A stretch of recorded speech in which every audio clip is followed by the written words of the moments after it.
والصلاة والسلام على سيد الأنبياء والمرسلين وعلى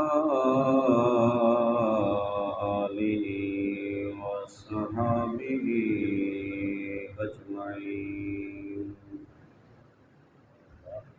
أما بعد فأعوذ بالله من الشيطان الرجيم. بسم الله الرحمن الرحيم. ولا تقولوا لمن يقتل في سبيل الله أموات بل أحياء ولكن لا تشعرون.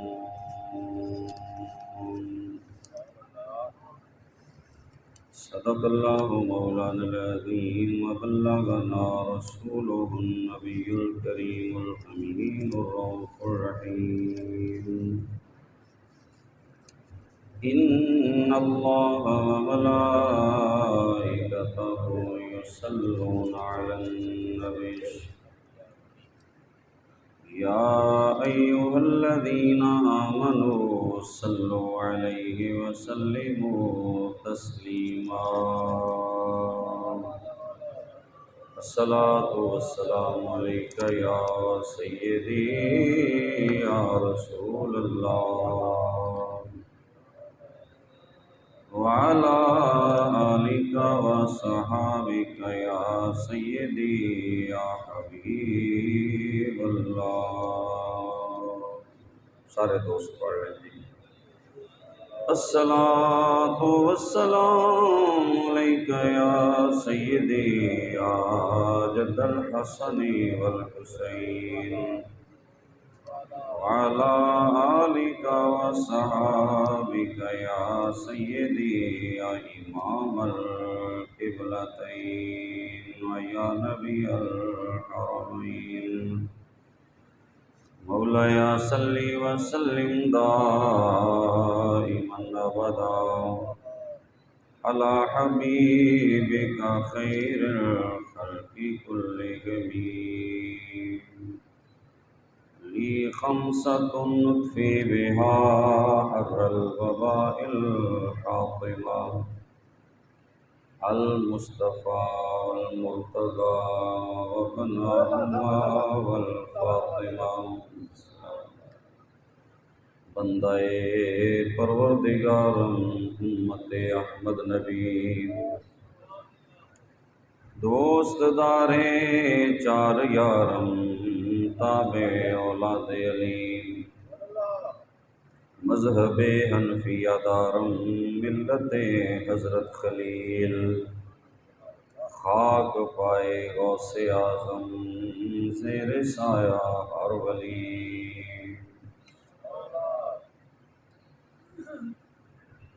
احباب ذکار،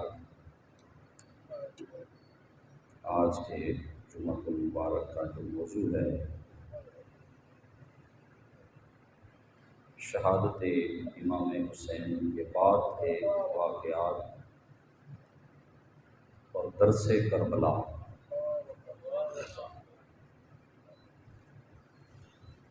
کہ کربلا سے ہمیں کیا شعور ملتا ہے اور کیا پیغام ملتا ہے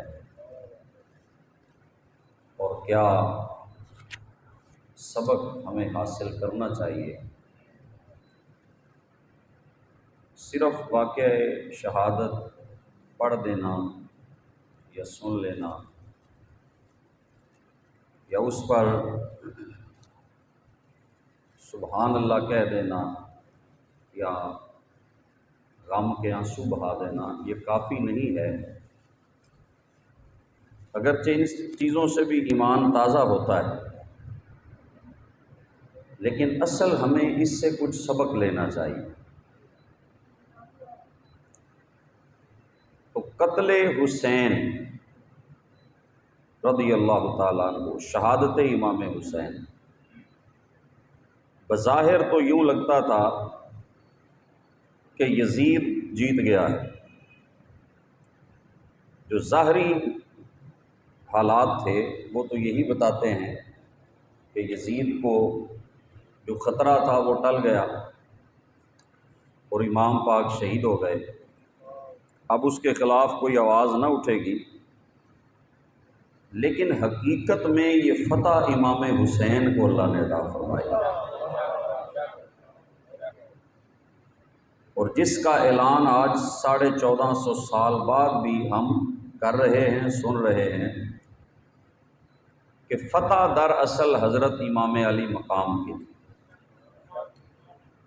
کیونکہ فتح جو تھی وہ نظریے کی فتح تھی، سوچ کی فتح ہے، فکر کی فتح ہے، منشور کی فتح ہے، کہ جو حسین پاک کا نظریہ تھا وہ نظریہ جیت گیا، وہ سوچ جیت گئی ہے، وہ فکر جیت گئی ہے۔ مر تو یزید بھی گیا، وہ بعد میں 2-3 سال کے بعد وہ بری موت مرا، حکومت اس کی ختم ہو گئی۔ مرنا تو سب نے ہے، دائمی حکومت اور ہمیشہ کی کرسی تو صرف آیت الکرسی والے کی ہے، کیونکہ اصل جو حکومت ہے وہ تو اللہ کریم کی ہے، لیکن جو فتح تھی در حقیقت وہ حسین پاک کے نظریے کی فتح تھی، کہ جو سوچ آپ کی تھی، جو فکر آپ کی تھی، اس فکر کو اللہ نے فتح اور کامیابی عطا فرمائی۔ اور یزید مردہ ہے، یزید کیا ہے؟ مردہ ہے، اس میں کوئی شک نہیں، لیکن قرآن کہتا ہے حسین زندہ ہے۔ یہ میں نہیں کہتا، یہ اللہ کا قرآن کہتا ہے۔ 2 مقامات پہ اللہ کریم نے اس بات پہ زور دیا ہے۔ ایک سورۃ البقرہ میں فرمایا وَلَا تَقُولُوا لِمَن يُقْتَلُ فِي سَبِيلِ اللَّهِ أَمْوَاتٌ، فرمایا جو اللہ کی راہ میں مارے جائیں انہیں مردہ مت کہو، انہیں مردہ نہ کہو۔ یا اللہ کیا کہیں؟ فرمایا بل احیاء، فرمایا بلکہ وہ زندہ ہے، وَلَٰكِن لَا تَشْعُرُونَ، لیکن تم نہیں سمجھ سکتے۔ زندہ ہیں، تمہاری سمجھ میں بات نہیں ہے، تمہاری آنکھیں اتنی نہیں ہیں کہ تم دیکھ سکو، تمہاری سوچ فکر تمہارے اندر اتنی نہیں کہ تم اس زندگی کا اندازہ لگا سکو۔ فرمایا میں رب کہتا ہوں وہ زندہ ہے، بل احیاء، بلکہ وہ زندہ ہے۔ یہ تو حکم دیا کہ کہنا نہیں۔ اب دوسری جگہ پر سورہ آل عمران کے اندر اللہ نے اور تاکید فرمائی، فرمایا وَلَا تَحْسَبَنَّ الَّذِينَ قُتِلُوا فِي سَبِيلِ اللَّهِ أَمْوَاتًا بَلْ أَحْيَاءٌ عِندَ رَبِّهِمْ يُرْزَقُونَ فَرِحِينَ بِمَا آتَاهُمُ اللَّهُ مِنْ فَضْلِهِ، فرمایا صرف کہنے سے ممانعت نہیں ہے، ان کو مردہ سوچنا بھی نہ۔ وَلَا تَحْسَبَنَّ الَّذِينَ قُتِلُوا فِي سَبِيلِ اللَّهِ أَمْوَاتًا، یا اللہ کیا ہیں؟ فرمایا بل احیاء عند ربہم، وہ اپنے رب کے پاس زندہ ہیں، یرزقون، انہیں رزق بھی دیا جاتا ہے، انہیں روزی ملتی ہے، وہ کھاتے پیتے ہیں، یرزقون فارحین، وہ خوش ہیں، بما آتاہم اللہ من فضلہ، جو اللہ نے اپنے فضل سے انہیں عطا فرمایا۔ تو یہ کون کہہ رہا ہے کہ انہیں مردہ کہنا بھی نہیں، مردہ سوچنا بھی نہیں؟ تمہارا عقیدہ بھی یہ ہو کہ وہ زندہ ہے۔ شہید کیا ہے؟ بولے زندہ ہے، یہ اللہ کا قرآن کہتا ہے۔ ہماری عقل مانے نہ مانے، ہماری عقل تابع ہے قرآن کے، ہماری سوچ تابع ہے فرمان مصطفیٰ کے۔ فرمایا انہیں مردہ نہ کہو، نہ سوچو، بلکہ وہ زندہ ہیں۔ سارے شہید زندہ ہیں تو جو مصطفیٰ کا شہزادہ سید الشہداء ہے، ایک عام شہید جو ہے جو دین اسلام کے لیے اپنی جان قربان کرے وہ زندہ ہے، تو سید الشہداء جو شہیدوں کے سردار ہیں۔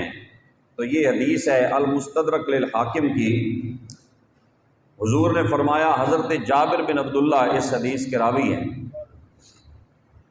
حضور نے فرمایا سید الشہداء حمزہ بن عبد المطلب، ایک تو سید الشہداء حضرت حمزہ بن عبد المطلب ہیں۔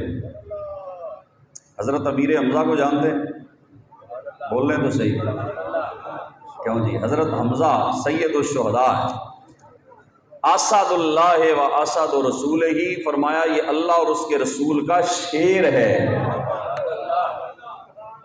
جناب حضرت امیر حمزہ رضی اللہ تعالیٰ عنہ میرے نبی کے چچا جان، میرے حضور جن سے بڑی محبت فرماتے تھے، حضرت حمزہ، فرمایا وہ سید الشہداء ہیں، شہیدوں کے سردار ہیں حضرت حمزہ۔ اور آگے فرمایا وَرَجُلٌ قَامَ إِلَىٰ إِمَامٍ جَائِرٍ فَأَمَرَهُ وَنَهَاهُ فَقَتَلَهُ، اور دوسرا سید الشہداء وہ ہوگا جو ظالم حکمران کے سامنے کھڑا ہوگا اور اس کے سامنے حق بات کہے گا اور برائی سے اسے روکے گا، اور وہ ظالم حکمران اسے قتل کر دے گا، فرمایا وہ بھی سید الشہداء ہے۔ اب آپ خود فیصلہ کر لیں وہ کون ہے جس نے ظلم کے سامنے حق کا کلمہ بلند کیا، جس نے ظالم حکمران کے سامنے حق بات کہی، وہ میرے نبی کا شہزادہ حسین ابن علی ہے، جس نے حق بات بالکل تلواروں کے سائے میں کی ہے، جس نے موت کی آنکھوں میں آنکھیں ڈال کر حق بات کہی ہے۔ ممبروں پہ حق بات کرنا یہ بھی ٹھیک ہے، لیکن تلواروں کے سامنے حق بات کرنا، اصل حق بات یہ ہے کہ جب انہیں پتہ ہے کہ مجھے مار دیا جائے گا، جب انہیں پتہ ہے میرے بچے شہید ہوں گے، تو اس حالت میں بھی کوئی کہتا ہے کہ حق بات یہی ہے کہ تو ظالم ہے اور حسین کسی ظالم کے ہاتھ میں ہاتھ نہیں دے سکتا، تو یہ ہے سید الشہداء۔ جو شہید ہیں وہ زندہ ہیں، تو جو سید الشہداء ہے، شہیدوں کا سردار ہے، اس کی زندگی تو اس سے بھی اعلیٰ، اور شہیدوں سے اوپر درجہ ہے صدیقین کا، صدیقین سے اوپر ہے درجہ نبیوں کا، نبیوں سے اوپر ہے رسولوں کا، اور سارے رسولوں سے اوپر درجہ ہے محمد الرسول اللہ کا۔ تو اگر شہید زندہ ہیں تو پھر نبی اور نبیوں کے سردار حضور تو برا الورا ہے نا، اس زندگی پہ تو بحث کرنا بنتا ہی نہیں ہے۔ اگر شہید کو قرآن کہہ رہا ہے وہ زندہ ہیں، تو جس آقا کے قدموں کی برکت سے شہادت ملتی ہے، وہ نبی کل بھی زندہ تھے، الحمدللہ وہ مصطفیٰ آج بھی زندہ ہے۔ وہ اس زندگی سے اعلیٰ زندگی ہے جو اللہ نے حضور کو عطا فرمائی ہے، وہ اس سے بہتر، افضل، اعلیٰ اور ارفع زندگی ہے۔ ہماری سمجھ میں نہ بھی آئے تو ماننا پڑے گا میرے آقا بھی زندہ ہیں اور آقا کے دین پہ شہید ہونے والے بھی زندہ ہیں، تو شہید زندہ ہے۔ حضرت امام علی مقام آپ کو اللہ نے زندگی عطا فرمائی ہے، اور اس سے بہتر زندگی ہے، اس سے اعلیٰ زندگی ہے، اور وہ اللہ کے ولی جنہیں اللہ نے نور بصیرت عطا فرمایا، جنہیں اللہ نے نور معرفت عطا فرمایا، جنہوں نے حسین پاک کی زیارت کی ہوئی۔ کیوں جی؟ ہم تو صرف علم کی حد تک ہے نا، ہماری زبان تک ہے یا دماغ تک ہے، لیکن وہ اللہ کے ولی جنہیں حسین پاک کی زیارت حاصل ہوئی ہے، کیوں جی؟ کسی اس اللہ کے بندے سے پوچھ لو کہ حسین کیسے زندہ ہے، یہ زندگی تو بہت نیچے رہ گئی۔ جس زندگی کے اوپر وہ فائز ہیں، وہ اس سے بڑی اعلیٰ زندگی ہے، بڑی افضل زندگی ہے، بڑی عرفہ زندگی ہے۔ حضرت حضور ایک دن تشریف فرما تھے تو اچانک حضور نے فرمایا وعلیک السلام۔ صحابہ حیران ہو گئے، یا رسول اللہ یہ سلام آپ کو کس کو کہہ رہے ہیں؟ حضور نے فرمایا ابھی جعفر طیار گزرے تھے، جعفر طیار گزرے تھے، فرشتوں کی جماعت کے ساتھ پرواز کرتے ہوئے، جو بازو ان کے کٹے تھے نا جعفر تیار کے، اللہ نے 2 پر انہیں عطا فرمائے ہیں، وہ جہاں چاہتے ہیں ان پروں سے اڑ کے چلے جاتے ہیں۔ فرمایا ابھی جعفر گزرے تھے، اس نے السلام علیکہ یا رسول اللہ کہا ہے، میں نے اسے جواب عطا فرمایا ہے۔ جنہیں اللہ زندگی عطا فرمائے، کیونکہ یہ زندگی تو بہت چھوٹی ہے، یہ تو بہت ہی اس کے مقابلے میں اس کی کوئی ویلیو نہیں ہے جو آخرت کی زندگی ہے، جو اور دوسرا جہان ہے وہ اس سے افضل ہے، اس سے اعلیٰ ہے، ہماری سمجھ میں آنے والی بات نہیں ہے۔ لیکن قرآن کہتا ہے شہید کیا ہے، بولیں؟ اگر یہ بات سمجھ آ گئی تو پھر آگے ہم چلتے ہیں۔ شہید کیا ہے، بولیں؟ زندہ ہے۔ تو شاید اسی لیے سر حسین سے قرآن کی آواز آتی رہی۔ امام علی مقام کے کٹے ہوئے سر سے جو کرامات کا ظہور ہوا اور سر حسین سے قرآن کی آواز آئی، اسے بعید از قیاس آپ نہیں سمجھ سکتے کہ یہ کیسے ہو سکتا ہے۔ کٹے ہوئے سر سے قرآن کی آواز آئے، بھائی تیری عقل کے حساب سے عجیب ہو سکتا ہے، لیکن قرآن جنہیں زندہ کہتا ہے وہ نیزے کے نیچے پڑھیں تو پھر بھی پڑھ سکتے ہیں، وہ نیزے کے اوپر چڑھ کے قرآن پڑھیں تو پھر بھی پڑھ سکتے ہیں، کیونکہ ان کی زندگی کا بیان اللہ نے قرآن میں فرما دیا ہے۔ شہید زندہ ہوتے ہیں، اللہ نے قرآن میں کہہ دیا ہے، وہ نیزے کی نوک پہ چڑھ کے بھی اللہ کا قرآن پڑھتے ہیں اور ان پہ اللہ کے انوار و تجلیات کی بارش ہوتی ہے، اللہ کی رحمتیں اترتی ہیں۔ تو آقا حسین پاک کا سر انور کٹا، دھاڑ کربلا میں آپ کا جو مزار شریف ہے نا، جسم مبارک کا، وہ کربلا میں ہے، اور جو آپ کا سر مبارک ہے نا، اس کے بارے میں بہت سے اقوال ہیں کہ سر مبارک کہاں ہے، بہت سارے اقوال ہیں۔ ایک قول ہے کہ جنت البقیع میں ہے، ایک قول ہے دمشق کے اندر باب صغیر، وہاں ایک مقبرہ ہے وہاں پہ ہے، اور ایک قول کے مطابق مشہد، مصر کے اندر مشہد جگہ ہے، وہ وہاں لوگ جاتے ہیں، زیارت بھی کرتے ہیں۔ یہ مشہد کون سی جگہ ہے جہاں امام حسین کا سر مبارک دفن ہے؟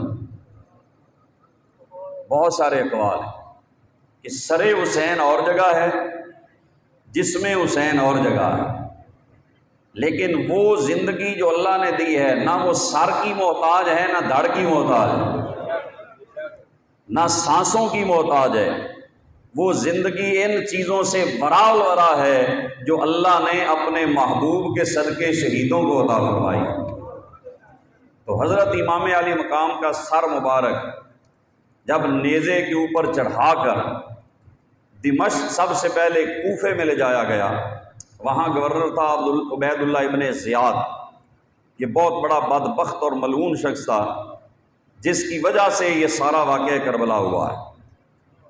اس کے پاس جب لایا گیا تو اس بدبخت نے آپ کے ہونٹ مبارک جو تھے اس پر چھڑی ماری اور عجیب و غریب باتیں کرنے لگا، اپنی فتح کی بات کرنے لگا کہ ہم جیت گئے ہیں، ہمیں فتح مل گئی ہے، ہمیں یہ مقام مل گیا ہے۔ تو اس وقت حضور کے صحابی حضرت زید بن ارقم رضی اللہ تعالیٰ عنہ، حضرت زید بن ارقم وہاں پہ کوفے کے اندر موجود تھے، انہوں نے رہا نہ گیا، حضرت زید بن ارقم سے رہا نہ گیا، انہوں نے فوراً کہا کہ اے ابن زیاد، ارفع قدیبک فقد رأیت فم رسول اللہ صلی اللہ علیہ وسلم فی موضعہ، آپ نے فرمایا اپنی چھڑی اٹھا لے، کیونکہ ان ہونٹوں پہ میں نے مصطفیٰ کو بوسے لیتے ہوئے دیکھا۔ ہائے ہائے، یہاں سے حضور چوم رہے، آپ نے فرمایا یہاں پر میں نے آقا علیہ الصلوۃ والسلام کو بوسے لیتے ہوئے دیکھا ہے۔ سرکار جن ہونٹوں کو چوما کرتے تھے، ارے او بدبخت، تو ان ہونٹوں کے اوپر چھڑی لگا رہا ہے، تو اس نے آپ سے کو کہا کہ اگر تم بوڑھے نہ ہوتے، اگر تم بوڑھے نہ ہوتے تو میں تمہیں قتل کر دیتا۔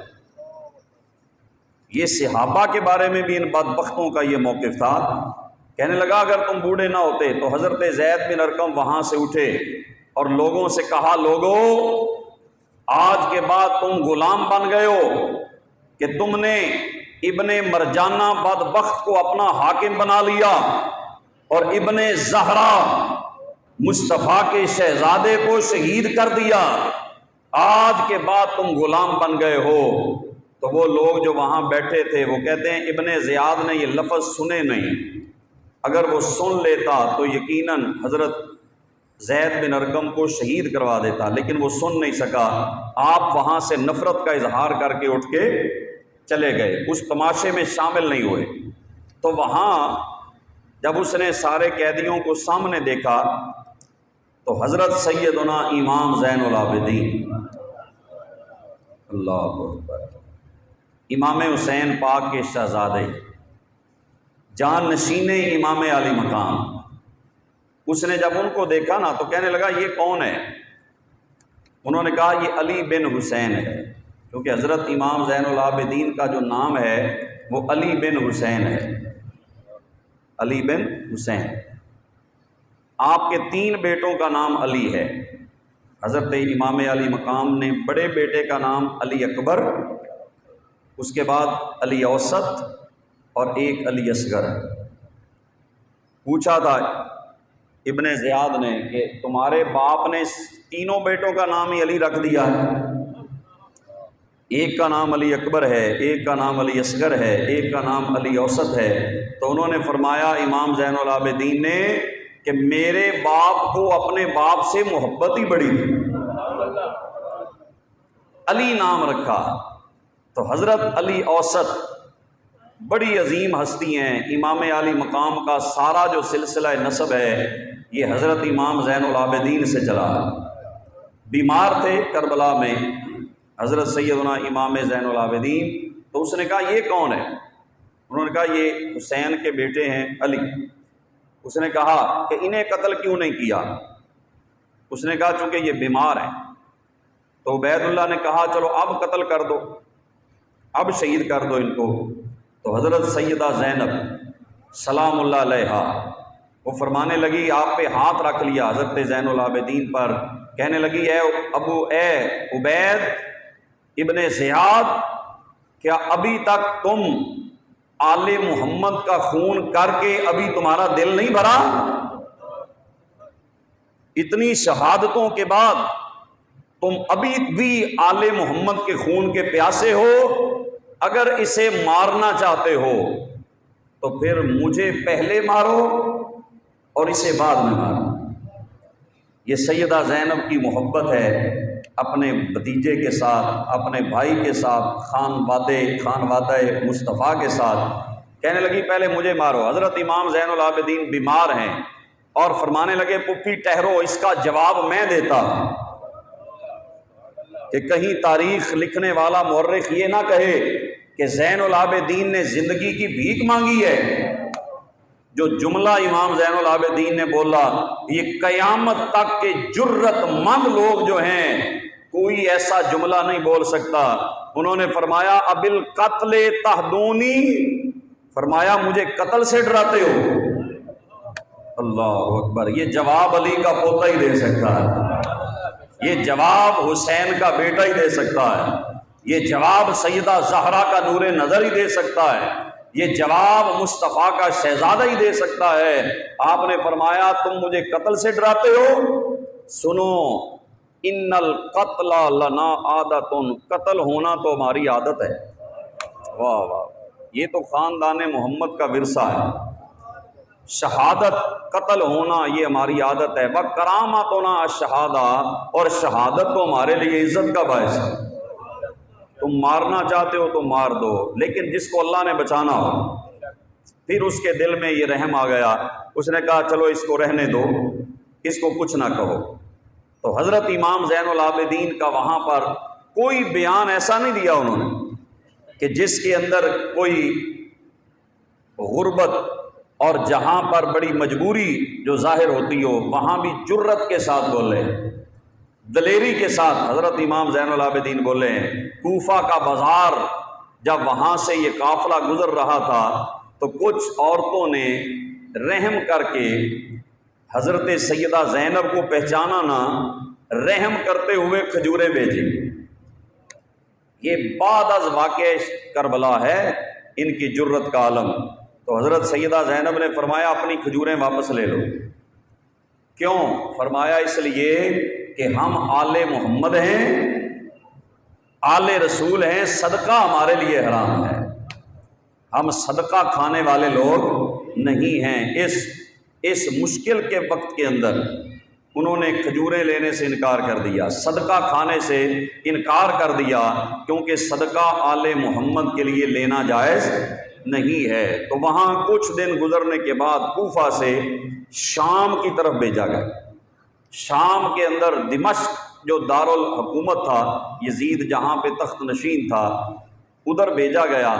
تو راستے میں ایک منزل آئی، وہاں پر یہ لوگ رکے اور انہوں نے شراب پی وہاں پر۔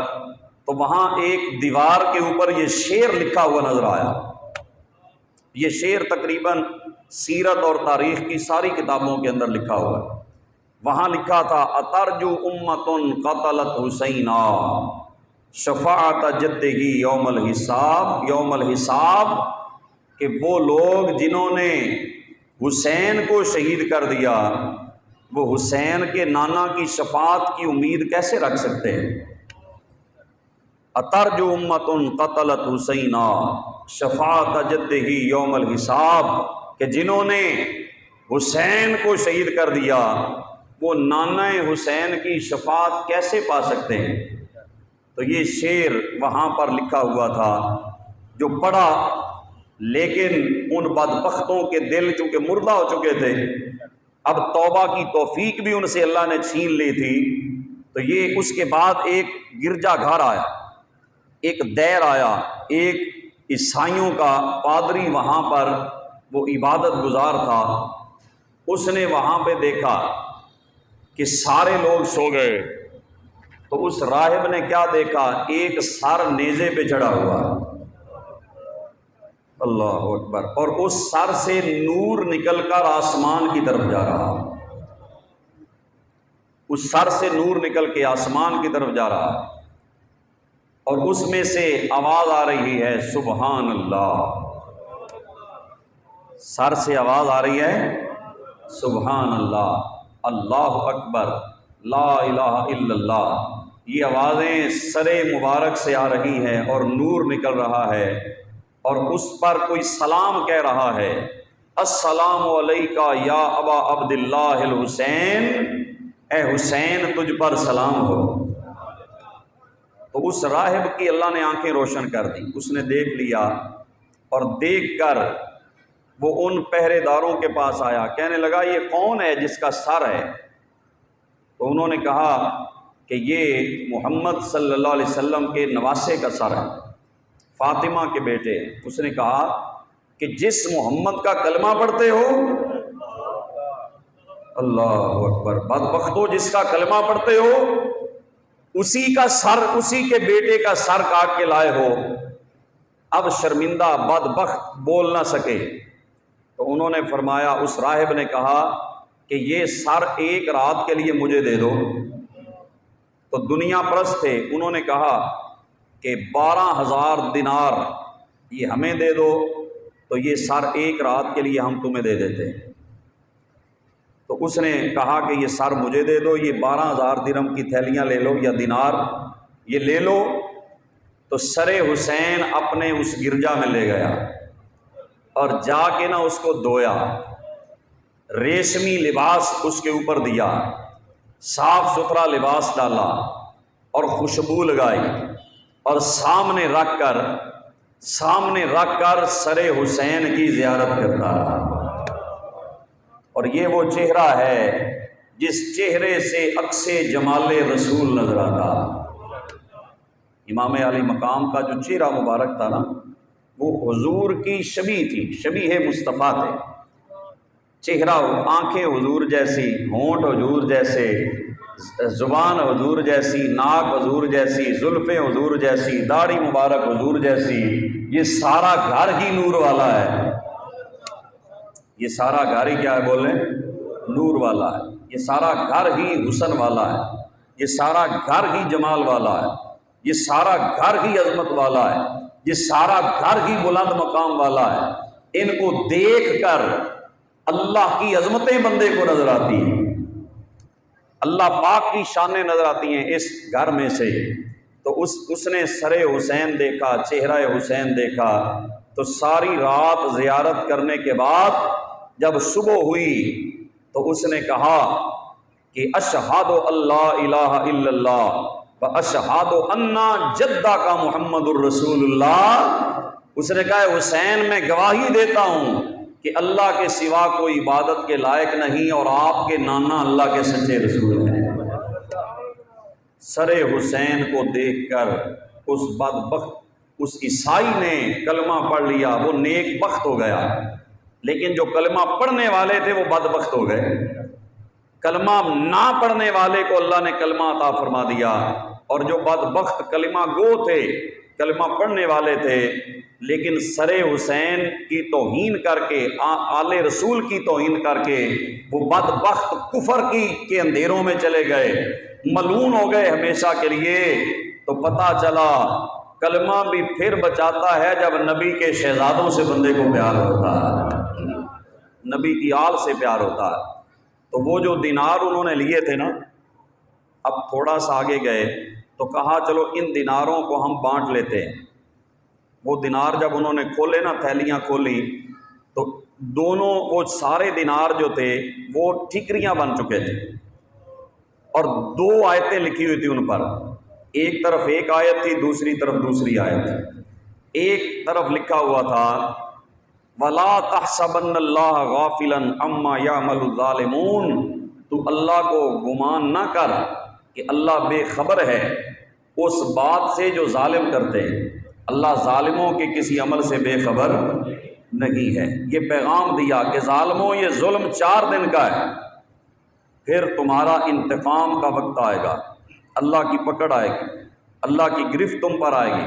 وَلَا تَحْسَبَنَّ اللَّهَ غَافِلًا عَمَّا يَعْمَلُ الظَّالِمُونَ، اور دوسری طرف لکھا تھا وَسَيَعْلَمُ الَّذِينَ ظَلَمُوا أَيَّ مُنقَلَبٍ يَنقَلِبُونَ، کہ ظالموں کو ان قریب پتہ چل جائے گا کہ یہ کس کروٹ انہیں لوٹایا جاتا ہے۔ یہ دونوں طرف یہ آیتیں ان کو پیغام دیا گیا کہ تمہاری بدبختی کے دن قریب آ گئے، تم نے جو کام کر لیا ہے اب تمہاری بدبختی قریب ہے۔ اور جتنے اس قتل میں شریک شامل تھے، تاریخ میں لکھا ہے کہ کوئی بھی بچا نہیں، اللہ نے سب کو عبرتناک سزا دی، سارے بری موت مرے، سب بدبختی کی موت مرے، سب ذلت و رسوائی کی موت مرے۔ جس نے بھی امام حسین کی شہادت کے اندر شمولیت کی تھی وہ سب بدبختی کی موت مرے، تو امام حسین کو اللہ نے ہمیشہ کی عزتیں عطا فرما دی، اللہ نے ہمیشہ کی عزتیں عطا فرمائی۔ تو وہاں سے جب دمشق میں پہنچا یہ قافلہ، دمشق یہ دارالحکومت تھا یزید کا، تو جب شہر میں داخل ہوئے تو لوگ دیکھنے کے لیے، تماشا دیکھنے کے لیے آئے کہ یہ کون لوگ ہیں، کیا معاملہ ہے، قیدی کیسے ہیں۔ تو عورتیں چھتوں پہ چڑھی ہوئی تھیں، دیکھ رہی تھی کہ یہ کون ہے۔ تو وہاں چھت کے اوپر ایک بوڑھی خاتون تھی، تو کسی نے بتایا کہ یہ قافلہ مدینہ والوں کا ہے، یہ مدینہ والوں کا ہے۔ تو اس نے کہا کہ میں ان سے ملنا چاہتی ہوں، مدینہ والوں سے، کہ یہ کون ہے۔ تو وہ عورت وہ نیچے آئی اور آ کے پوچھا، تو حضرت سیدہ پاک جناب سیدہ زینب سلام اللہ علیہا، یہ بہت جرت والی خاتون ہے، بڑی بہادر خاتون ہے، بڑی با کردار خاتون ہے، صابرہ شاکرہ ہے۔ تو اس نے پوچھا کہ تم کہاں سے آئے ہو؟ فرمایا ہم مدینہ سے آئے۔ کہا مدینہ میں نے بھی ایک وقت گزارا تھا، کچھ عرصہ میں مدینہ میں رہی ہوں، وہاں پر رسول اللہ کی بیٹی حضرت فاطمہ الزہرا تھے، حضور کی بیٹی تھی فاطمہ الزہرا، تو میں ان کے گھر میں کام کیا کرتی تھی۔ میں ان کی خادمہ تھی، فضہ میرا نام ہے، میں ان کے گھر میں ان کے بچوں کو کھلایا کرتی تھی، بچوں کو اٹھایا کرتی تھی، بچوں سے محبت کیا کرتی، بچوں کی خدمت کیا کرتی، گھر کے کام کیا کرتی تھی۔ تو سیدہ پاک کو پتہ چلا ہے کہ وہ دنیا سے چلی گئی ہیں، لیکن بڑے سال گزر گئے، میرا دل کرتا تھا کہ کبھی ان کے بیٹے حسن و حسین، کہیں زینب مل جائے، کہیں مجھے زینب مل جائے، کہیں مجھے حسن و حسین کی زیارت ہو جائے۔ تو بڑے سال گزر گئے، میں یاد بڑا کرتی ہوں لیکن جا نہیں سکتی، بوڑھی ہوں۔ تو حضرت سیدہ زینب نے فرمایا تمہیں ابھی حسین کی بھی زیارت ہو جائے گی، تمہیں زینب کی زیارت بھی ہو جائے گی۔ کہا وہ کتنے بڑے ہو گئے ہوں گے۔ زینب اس وقت بچی تھی جب میں انہیں اٹھاتی تھی، تو حضرت زینب نے فرمایا کہ میں جو تیرے سامنے کھڑی ہوں میں ہی زینب ہوں، میں ہی زینب ہوں، اور وہ جو سامنے نیزے پہ سر ہے نا، جاؤ زیارت کر لو، وہ میرے بھائی حسین ابن علی کا سر مبارک ہے۔ تو یہ دمشق میں جب داخل ہوا قافلہ، تو یزید کے دربار میں گئے۔ یزید بدبخت نے بھی وہی کچھ کیا، اس نے سب سے پہلے اپنے درباریوں سے مشورہ کیا، اس نے کہا مجھے مشورہ دو، ان قیدیوں کے ساتھ کیا کرنا چاہیے، ان قیدیوں کے ساتھ کیا سلوک کرنا چاہیے۔ تو جتنے درباری تھے نا، ان میں سے زیادہ نے یہ کہا کہ ان سب کو قتل کر دو، ان کو قتل کر دو تاکہ معاملہ ختم ہو جائے۔ جب انہوں نے کہا نا انہیں قتل کر دو، تو حضرت امام زین العابدین بولے، انہوں نے فرمایا یزید تیرے درباری تو فرعون کے درباریوں سے بھی برے ہیں۔ کہا کہ جب فرعون نے اپنے درباریوں سے مشورہ مانگا کہ موسیٰ اور ہارون سے ہمیں کیا کرنا چاہیے، تو انہوں نے کہا تھا درباریوں نے کہ ارجہ و اخاہ، کہ موسیٰ اور ہارون کو مہلت دے دو، قتل نہ کرو۔ آپ نے فرمایا کہ تیرے درباری وہ فرعون کے درباریوں سے بھی بدبخت ہیں جو کہہ رہے ہیں کہ انہیں قتل کر دو۔ تو حضرت نعمان بن بشیر یہ بھی وہاں دربار میں موجود تھے، انہوں نے کھڑے ہو کے کہا کہ اے یزید میں مشورہ دیتا ہوں۔ کہا کیا مشورہ دیتے ہو؟ انہوں نے فرمایا کہ جو سلوک ان کے ساتھ رسول اللہ کیا کرتے تھے وہی سلوک کرنا چاہیے۔ اچھا بندہ جہاں بھی بیٹھا ہو اس کی سوچ اچھی ہوتی ہے، دنیا پرست جہاں بھی ہوتا ہے اس کی سوچ پہ دنیا غالب ہوتی ہے، بدبخت جہاں بھی ہوتا ہے اس کے دماغ پر بدبختی غالب ہوتی ہے۔ وہ ایک حکایت ہے نا، مشہور حکایت ہے کہ محمود غزنوی نے کہا کہ کوئی ہے مجھے خضر علیہ السلام کی زیارت کروائے۔ ایک بوڑھا شخص آ گیا، اس نے کہا میں کرواتا ہوں۔ اس نے کہا تم کیسے کرواؤ گے؟ اس نے کہا جی 1 سال کا راشن آپ میرے گھر میں دے دیں تو میں ایک وظیفہ پڑھوں گا، تمہیں حضرت خضر کی زیارت ہو جائے۔ اس نے کہا کوئی بات نہیں، 1 سال کی مہلت ہے۔ سارا خرچہ دے دیا، گھر کا راشن دے دیا۔ سال گزرا تو اس کے پاس تو کچھ بھی نہیں تھا۔ سال کے بعد اسے بلایا گیا، ہاں جی بتاؤ خضر علیہ السلام سے ملاقات کراؤ۔ اس نے کہا جی ایک وظیفے میں غلطی ہو گئی ہے، 1 سال اور دے دیں۔ 1 سال اور مل گیا۔ پھر سال کے بعد پوچھا، اس نے کہا جی بادشاہ سلامت سچ بتاؤں تو اصل میں میرے پاس کوئی وظیفہ نہیں، نہ میں خضر کی زیارت کروا سکتا ہوں، میں نے تو خود نہیں کی۔ میں اصل میں غریب تھا، بچے بھوکے تھے، تو میں نے اس لیے کہا کہ روزگار کوئی نہیں، 2 سال میرے گھر کا نظام چل جائے گا۔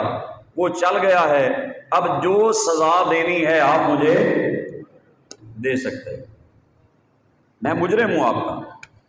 تو اس نے مشورہ مانگا، اس نے کہا بتاؤ اس کے ساتھ کیا کرنا چاہیے۔ اس نے بادشاہ کے ساتھ جھوٹ بولا ہے، دھوکہ دیا ہے۔ تو ایک شخص کھڑا ہوا، اس نے کہا بادشاہ سلامت اس بندے کی سزا یہ ہے کہ ٹوکا لے کر اس کے جسم کے ٹکڑے کر دیے جائیں۔ جسم کے ٹکڑے کر دیے جائیں۔ اس نے کہا، ساتھ ایک بزرگ اس مجلس میں بیٹھا تھا، اس نے کہا یہ سچ کہہ رہا ہے، اس نے بالکل صحیح مشورہ دیا۔ دوسرا بولا، اس نے کہا جی کتے ہونے چاہیے اور اس کے اوپر کتے چھوڑ دیں، کتے اس کا جسم نوچ نوچ کے کھا جائیں۔ وہ بابا پھر اٹھا، وہ کہنے لگا اس نے سچ کہا۔ تیسرا ایاز جو محمود غزنوی کا غلام تھا، جس کے بارے میں اقبال نے کہا ہے نا کہ نہ وہ غزنوی میں تڑپ رہی نہ وہ خم ہے زلف ایاز میں، ایک ہی صف میں کھڑے ہو گئے محمود و ایاز، نہ کوئی بندہ رہا نہ کوئی بندہ نواز۔ تو ایاز نے کہا حضور میرا مشورہ۔ اس نے کہا تم بتاؤ۔ اس نے کہا کہ بات یہ ہے کہ سائیں تیرے خزانے میں 2 سال میں کمی نہیں آئی، اگر تو اس بوڑھے کو دینے سے تیرا خزانہ ختم ہو گیا ہے تو پھر بات بنتی ہے تیرے خزانے میں کمی نہیں آئی، اس کا گھر کا نظام چل گیا ہے، اللہ معاف کرنے والوں کو پسند فرماتا ہے۔ وہ جو بابا تھا وہ پھر کھڑا ہوا، اس نے کہا اس نے سچ کہا۔ محمود کہنے لگا سب کو چھوڑو بابا، تو ہر بات پہ کہتا ہے کہ تو نے سچ کہا ہے، تو کون ہے؟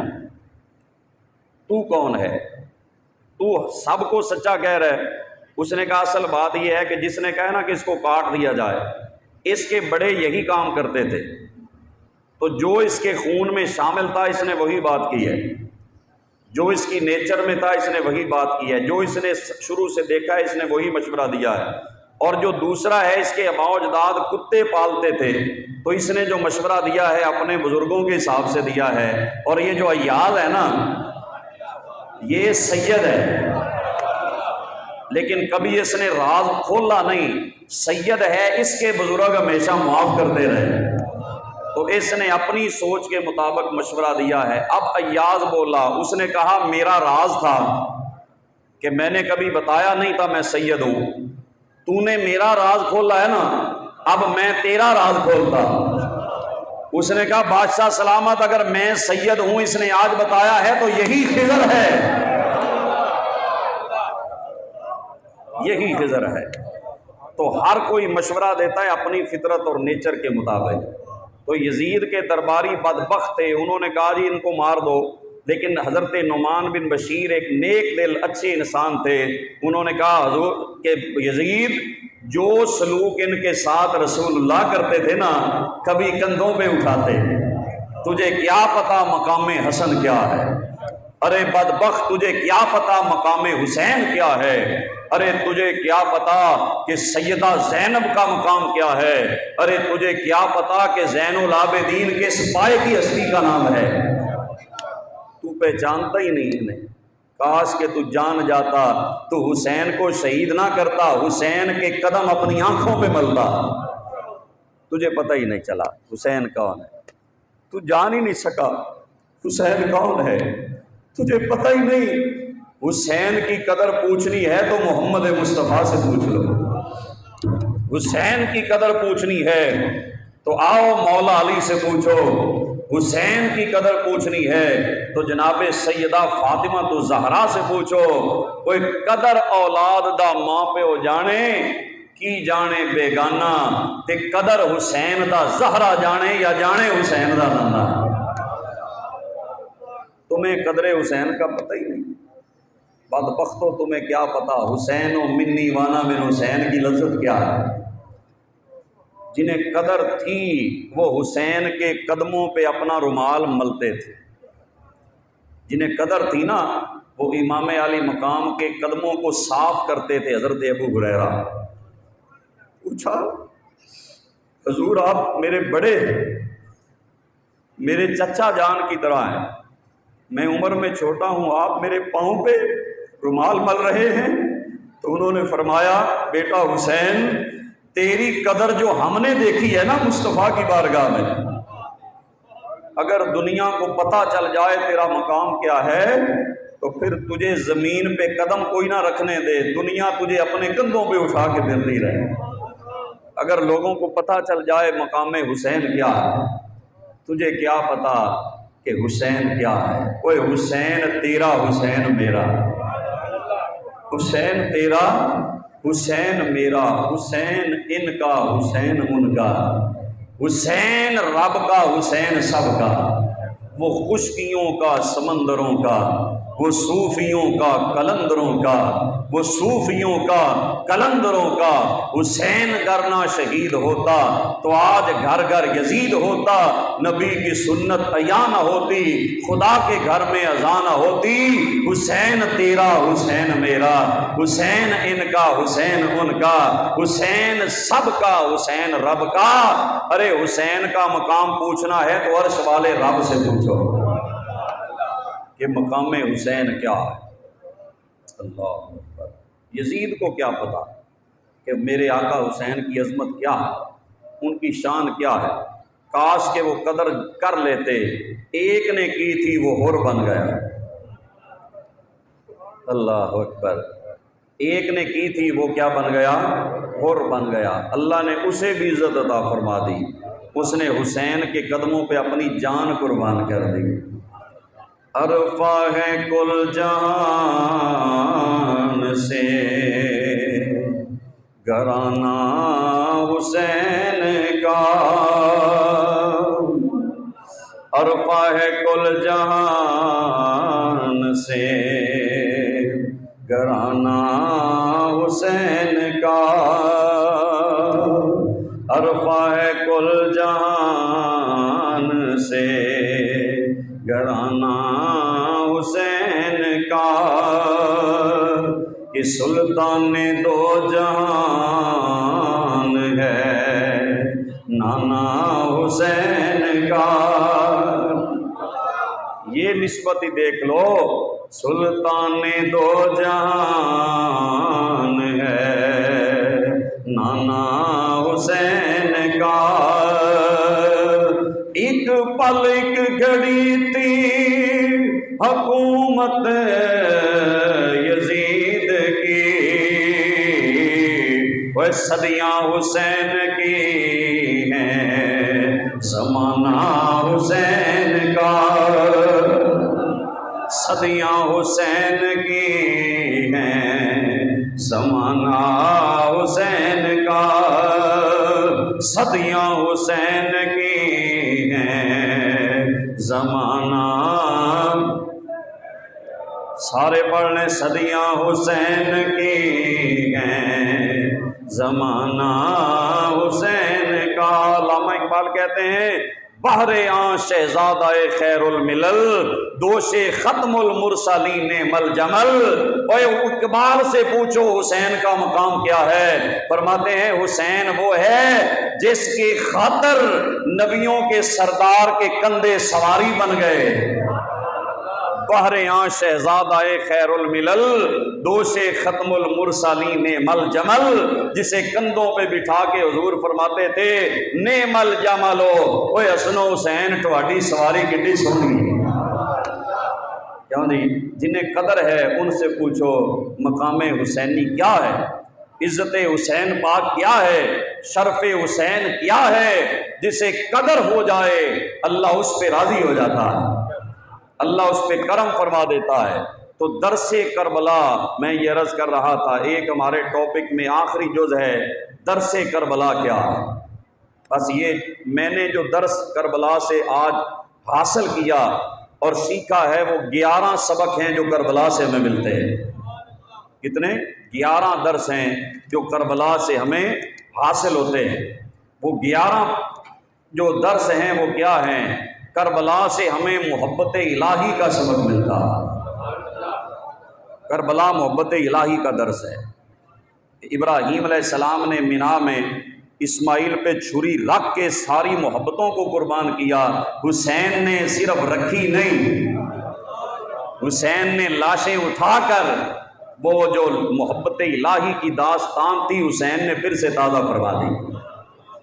درس کربلا کیا ہے؟ محبت الہی کا درس ملتا ہے کربلا سے، محبت رسول کا درس ملتا ہے کربلا سے، سنت مصطفیٰ پہ پہرا کیسے دیا جاتا ہے یہ سبق ملتا ہے کربلا سے، رضائے الہی کیا ہے یہ سبق ملتا ہے کربلا سے، صبر و استقامت کیا ہے یہ درس ملتا ہے کربلا سے۔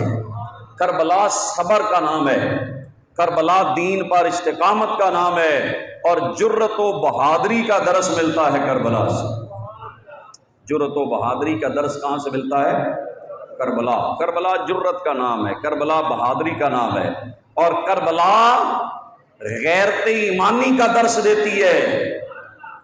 ایمان کی غیرت کیا ہے وہ حسین نے بتایا کہ لاشیں صبح سے شام تک اٹھائی ہیں، لیکن حسین کے بیان میں فرق نہیں آیا، بیان نہیں بدلا آپ نے۔ جو بیان مدینے میں تھا وہی مکے میں تھا، جو مکے میں تھا وہی کربلا میں تھا، جو کربلا میں تھا وہی اصغر کی لاش اٹھا کے تھا، وہی قاسم کی لاش اٹھا کے تھا، وہی علی اکبر کی لاش اٹھا کے تھا، وہی اون محمد کی لاش اٹھا کے تھا، وہی غازی عباس کے بازو کٹتے ہوئے دیکھ کے تھا، اور وہی 72 زخم کھا کر سر سجدے میں رکھ کر حسین نے وہی سبق دیا ہے۔ حسین کی زبان نہیں بدلی، یہی درس کربلا ہے۔ زبان نہیں بدلی حسین، جو بدل جائے وہ حسین کیسا؟ فرمایا درس کربلا غیرت ایمانی ہے، دین سے وفا کا نام درس کربلا ہے۔ دین سے وفا کی ہے امام علی مقام، دین سے محبت کی ہے، دین کا پہرے دار ہے۔ ہم سارے دین سے لینے والے ہیں۔ جملہ میرا سن لے، شاید کہ یہی ہماری قبولیت کا سبب بن جائے۔ ہم سارے دین سے لینے والے ہیں، دین کو سب کچھ دینے والے کا نام حسین ہے۔ دین کو سب کچھ دینے والے کا نام دو میں رخ نے اگدے زمین اتے، کوئی امب تے کوئی بکین ہوندا، کوئی بندہ زمانے لے یار ہوندا، کوئی زندگی دا نصب العین ہوندا، کوئی دکھ ہوندا سر تو پیر تکر کوئی چین ہوندا، اور جیڑا تخت بچاوے یزید ہوندا، جیڑا دین بچاوے حسین ہوندا۔ جڑا تخت بچاوے یزید ہوندا، جڑا دین بچاوے، سارے بولیں جڑا دین بچاوے حسین ہوندا۔ میرے پیر نے کہا تھا شاست حسین بادشاہ حسین۔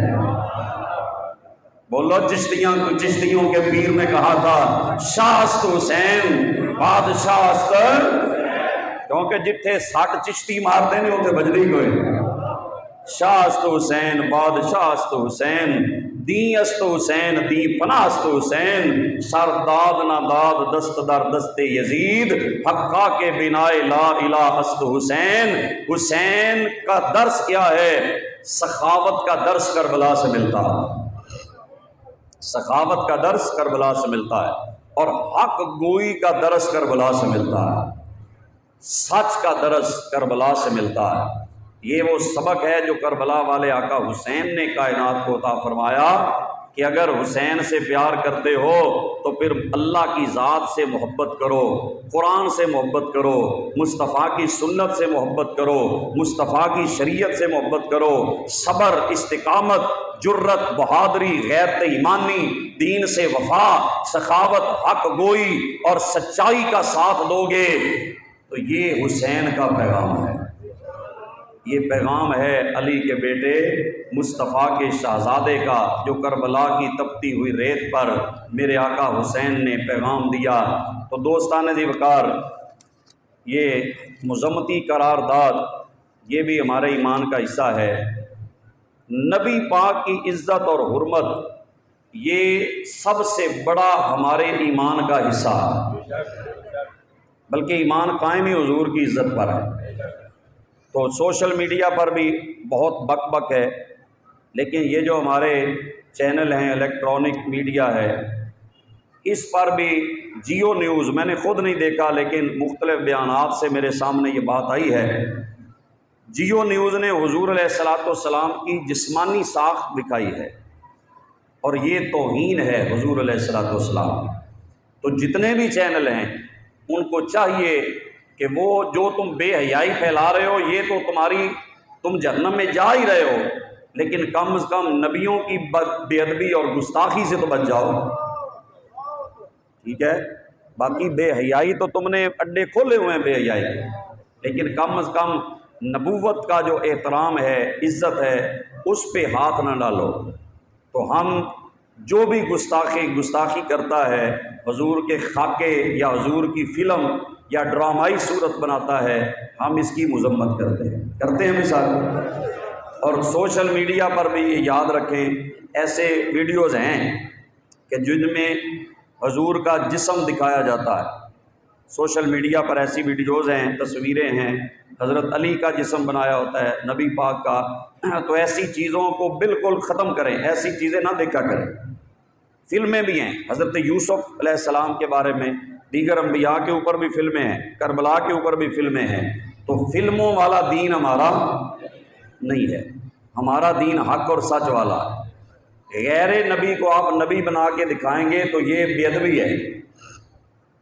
اور پھر نبی پاک کی ذات، خاکے جو بنتے ہیں وہ تو خاکیوں کے بنتے ہیں، حضور تو نور والے ہیں۔ تو دوستان جی وقار، احترام بارگاہ نبوت یہ سب سے پہلی ترجیح ہے، اسلام کی بھی اور ہماری۔ اللہ پاک ہمیں عمل کی توفیق نصیب فرمائے۔